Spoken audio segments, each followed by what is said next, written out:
Hi guys! So on this video, marami kasing nagsasabi na kaya naging runny yung sauce ay dahil 3 days na sa ref namin yung cake bago namin kinonsume. Kaya ngayon guys, ipapakita ko na lang sa inyo yung sauce na ginamit na namin nung replacement cake unboxing since meron pa naman natira. Ang purpose ng video na ito ay kung totoo ba na magiging runny ang sauce pag hindi kinonsume agad kahit nasa ref o chiller.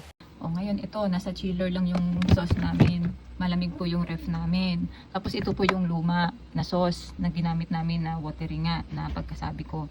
So ganito na po yung itsura niya kasi nga po nabuhos ko nga siya lahat na hindi ko naisip na kailangan pa dahan-dahanin. Ngayon ito po yung bagong sauce. O kita mo naman na creamy pa din. Hindi siya runny after 3 days kasi sabi nyo nga 3 days na kasi sa ref kaya magiging runny talaga. Nasa ref nga siya eh. O, tapos ito pa yung lumang cake namin. O, maganda pa ang ano niyan, may natira pa dito. Bali mag 1 week na yan. Mag 1 week na siguro ito sa amin. Ayan o. O, maganda pa rin yung itsura niya, 'di ba? Hindi naman runny yung sauce. Ang tagal na since August 14 yan. O, August 14 pinadala, tapos kinain namin nung Lunes, nung Sunday. So 14, 15, 16. Kinain namin noong August 16, binuksan namin August 16. O ngayon, patunayan ko na lang sa inyo since meron pang natirang pistachio sauce dito at saka nabuksan na yan O, hindi na yan sealed. Para wala kayong masabi. Tignan nga natin, sobra-sobra nito sa 3 days guys. Tapos, ang CB niya is August 20. So, meaning, mag-expire to sa bukas. August 20 na bukas kasi ngayon, August 19. So, tingnan nga natin kung runny na yung sauce. Teka lang, buksan ko muna. O, yan O, yung takip. Tingnan mo naman na creamy talaga siya. O, ayan. Galing pa talaga yan sa ref. Ayan, lagay natin, O, diba? Ganito dapat ang quality. O, ayan. Creamy pa rin siya. O. Sobra-sobra na yan sa 3 days. Tapos, since galing siya sa chiller, kung iiwan ko siya dyan ng mga ilang minuto, siguro, ano pa to, medyo hindi na yan ganyan ka-sticky. Medyo mas mag-ano pa yan kung iiwan ko dito sa labas ng ilang minuto. So ito na lang example ko. Iiwan ko na lang ng ilang minuto yan. Ito ibabalik ko ulit sa ref kasi pwede pa namin to gamitin pang topping sa mga cupcake. 'Di ba? Sayang din naman. So ngayon, time check. Ayun time check natin 9 AM.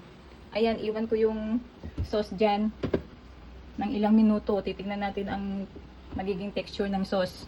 Update ko na lang kayo maya-maya. Okay, bye. Time check after 1 hour. 10 AM. Naging runny ba yung sauce?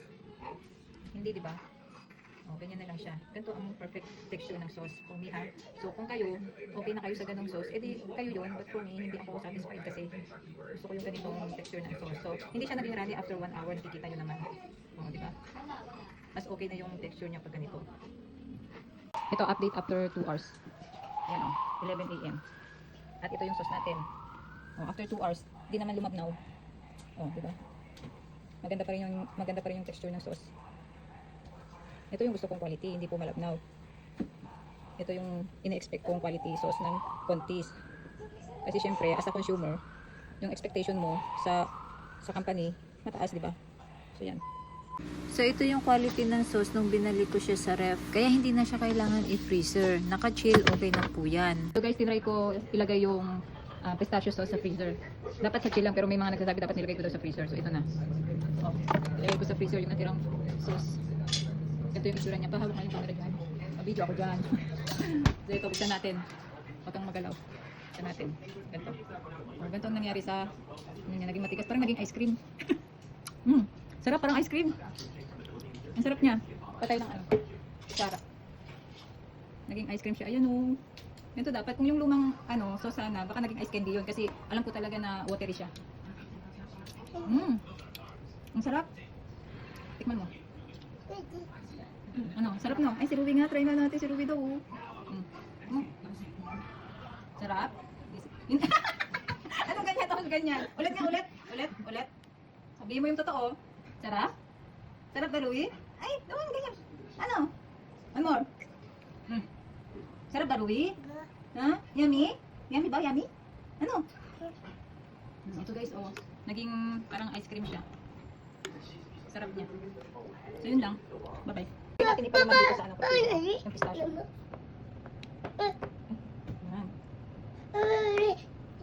Tikman natin. Yan.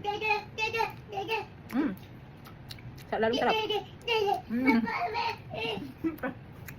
Sarap lalo. Sarap. Sarap pala man.